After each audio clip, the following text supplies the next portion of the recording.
Hello everybody, this is ep8-LODWise, and today we're going to be talking about Stranger Things Episode 8, the last of the Season 1, which sucks. Alright, let's get right into this. Honestly, at this last point where Hopper sells those kids out, I really seriously don't believe he did this on purpose. I think he thought about, okay, this is only one way out of this. Either I get jabbed in the neck with another of these damn roofies, or we go ahead and, do this way, and she can protect the other kids. Alright, let's talk about the next section here, but freaking about Jonathan and Nancy leaving.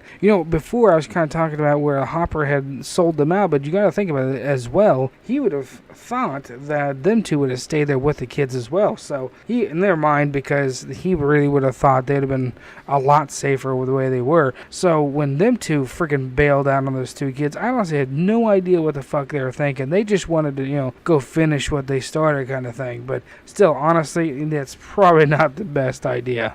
Now, once this whole thing starts, okay, they're in that house trying to lure this in by blood and whatever else, and then that's when Steve shows up, of course. But right now is when Steve's character goes from being a worthless piece of shit to actually somebody that's going to help the group and actually evolve into a better character than what it was originally created as. So that was great. I really like seeing Steve at this point finally grow a pair and actually become a good person.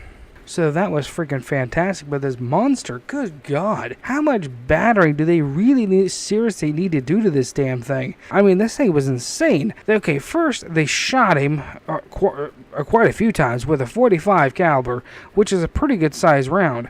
Especially that close quarters, that damn thing would have been hurting from that anyways. Then he gets beaten with a bat with fucking nails in it, like Lucille. Well, no barbed wire, but just nails. And then he gets stuck in a fucking trap, and then they fucking burn his ass. I mean, seriously, holy shit. And this damn thing is still moving. Of course, we find Hopper and, of course, finds a blood trail, and that's what leads them over into a different direction of the town, basically. But good lord, how much damage can this damn thing really seriously, honestly take? Because that's honestly what I was thinking about when we freaking was watching that entire freaking battle. But then that's when we cut back to the children that's in the school. At this point, they figured out, oh God, everybody has fucking left. And then we're kind of on our own again. Go figure, right? And that's when the military has finally made it there. I mean, they had quite a few members with them. And a lot of people were talking about, well, this guy Brenner is pretty well defended because he has a lot of firepower. Not really. Those things are damn PDWs. Especially, those weapons are not going to be able to take down a damn monster. I mean, I understand this monster has already had a shit tons of stuff already happen to it, but they have no idea that. They should have been taking some heavier firepower going after this creature. I mean, at that point, they know it's out there. They shouldn't be taking PDWs at all. They should have been picking some bigger weaponry and honestly being prepared for something. Honestly, they have no idea what's going to be happening. And then I know, here comes the argument that, they had no idea the creature would be there. Okay, possibly, yes. But, come on, this girl has killed how many of your people? She has thrown vehicles around. She can talk to creatures in other realities. Seriously? Hell no. You're not going to take some wimpy-ass gun. You're going to be freaking walking in there with some major firepower. I mean, seriously, she's almost becoming the Phoenix. I mean, that right there should be, keep, hell, scaring you as it is. I mean, good lord, you don't just walk in there like that.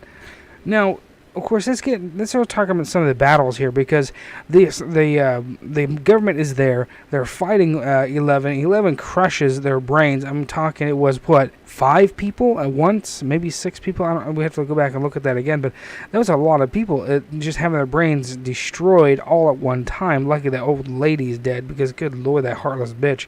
But she kind of deserved it, honestly. But that's what seriously drawn the creature in that vicinity of that area, because actually I think if that didn't happen though, I don't think Harper and them would have been able to make it to the school on that other side. I just don't think it would have been able to happen, because that creature would have been focused right on them. And if that didn't happen before, where she would crush their brains and blood was spilled like that, that wouldn't have happened, basically. So technically L, or 11, actually saved Harper's group as well, because of what she was actually doing.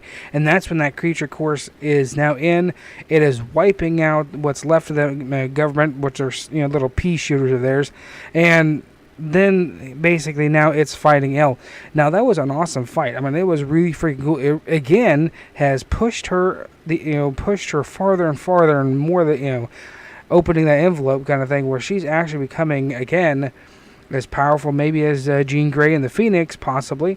And so she wipes him out. And I think when she basically destroyed this creature, I really believe at that point it has pulled her into another reality, possibly. So this is kind of, honestly, with all the different reality jumpings and stuff like that, the show kind of reminds me of the old show Sliders. I'm not sure if a lot of people even know that show, but that was actually an okay show, pretty cool. You had to see other different realities kind of thing. But and also The Mist, like I talked about before, The Mist is just like a movie version of this show. So it's really awesome to be able to see stuff like this. Now let's jump down into the final thoughts of this episode. I kind of want to talk about the aftermath. I mean, you see there is a newspaper clipping talking about the aftermath of this entire incident. The government's getting pissed off only because they have been made fools of, more or less. Probably, honestly, if nobody even brought this up to the public's attention, they probably wouldn't honestly care that half of their group and most of the actual leadership of this facility is dead.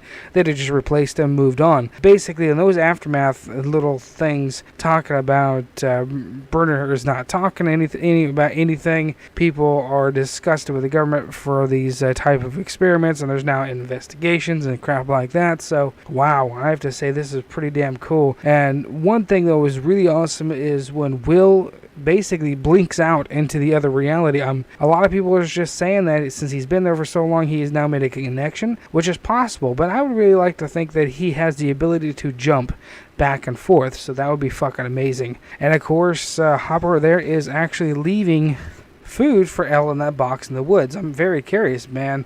Does he have contact with her? And he was also earlier being taken away inside of a military vehicle, but you also got to think about it as well, is at that time they were doing an investigation of the facility and whatever else as well, so it could have just been that.